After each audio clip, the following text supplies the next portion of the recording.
धर्म में अध्यात्म और आस्था से ऊपर एक ध्वनि को स्थान दिया गया है और ये भी कहा गया है कि इस ध्वनि के उच्चारण मात्र से ही इंसान तनाव मुक्त होकर सीधे परमात्मा से जुड़ने की कोशिश करता है।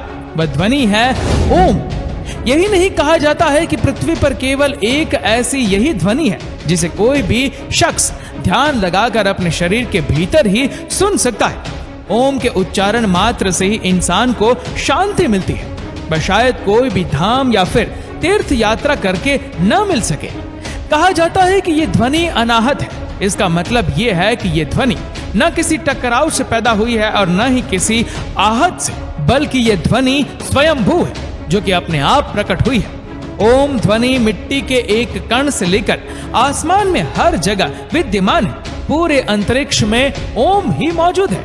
इसके अलावा यह भी कहा जाता है कि शिव पुराण में ऐसी मान्यता है कि नाद और बिंदु के मिलने से ही ब्रह्मांड की उत्पत्ति हुई है। नाद का मतलब है ध्वनि और बिंदु का मतलब है शुद्ध प्रकाश। यह ध्वनि आज भी सतत जारी है।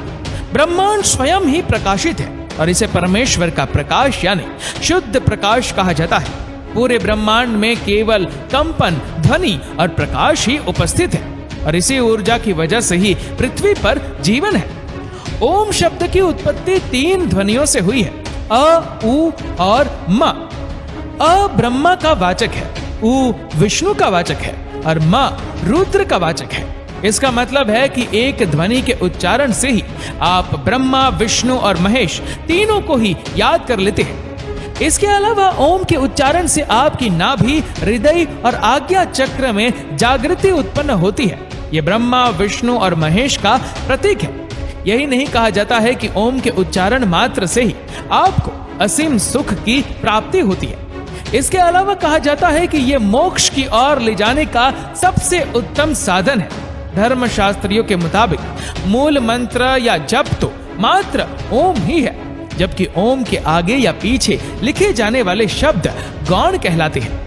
ओम के उच्चारण को लेकर यह भी कहा जाता है कि अगर आप एकांत में बैठकर कुछ समय तक ओम का उच्चारण करते हैं और फिर इस उच्चारण को रोक देते हैं तो भी यह आपके मन, मस्तिष्क और शरीर के भीतर इस ध्वनि का उच्चारण होता रहता है। इस ध्वनि को सुनने के लिए बस आपको एकाग्र होने की जरूरत है। ओम ध्वनि को लेकर यह भी कहा जाता है कि इस ध्वनि में इतनी शक्ति है कि यह ब्रह्मांड के किसी भी ग्रह को फोड़ने या इस संपूर्ण ब्रह्मांड को नष्ट करने की क्षमता रखता है। यह ध्वनि सूक्ष्म से भी सूक्ष्म और विराट से भी विराट होने की क्षमता रखती है।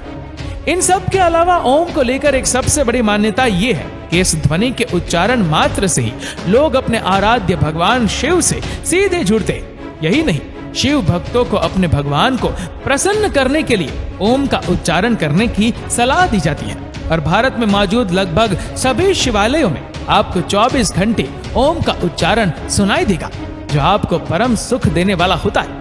ऐसे में ये कहा जा सकता है कि ओम ही शिव तक पहुंचने का एक मार्ग या जरिया है। इस वीडियो को लेकर आपकी क्या राय है, नीचे कमेंट करके जरूर बताएगा।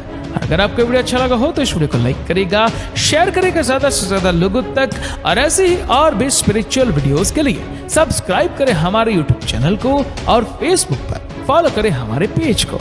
धन्यवाद।